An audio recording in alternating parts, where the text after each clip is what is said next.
One of the greatest chairmen the Democratic Party ever had, Bob Strauss, used to say that every politician wants every voter to believe he was born in a log cabin he built himself. As Strauss then admitted, it ain't so. We Democrats, we think the country works better with a strong middle class, with real opportunities for poor folks to work their way into it, with a relentless focus on the future, with business and government actually working together to promote growth and broadly shared prosperity. You see, we believe that we're all in this together is a far better philosophy than you're on your own. Who's right? Well, since 1961, for 52 years now, the Republicans have held the White House 28 years, the Democrats 24.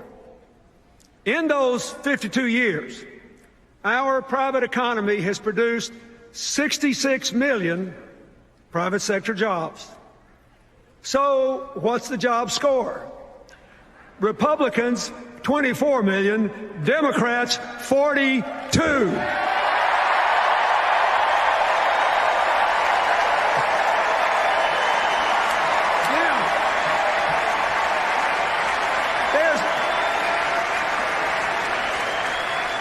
There's a reason for this. It turns out that advancing equal opportunity and economic empowerment is both morally right and good economics. Why? Because poverty, discrimination, and ignorance restrict growth. When you stifle human potential, when you don't invest in new ideas, it doesn't just cut off the people who are affected, it hurts us all. We know that investments in education and infrastructure and scientific and technological research increase growth. They increase good jobs and they create new wealth for all the rest of us.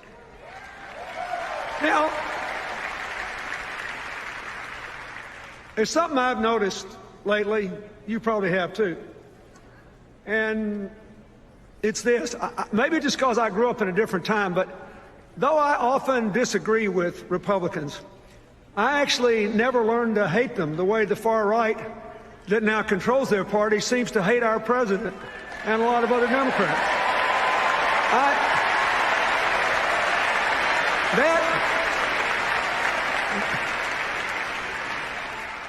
That would be impossible for me because President Eisenhower sent federal troops to my home state to integrate Little Rock Central High School. President Eisenhower built the interstate highway system. When I was a governor, I worked with President Reagan in his White House on the first round of welfare reform and with President George H.W. Bush on national education goals. And here's what I want the people at home to think about. When times are tough and people are frustrated and angry and hurting and uncertain, the politics of constant conflict may be good. But what is good politics does not necessarily work in the real world. What works in the real world is cooperation.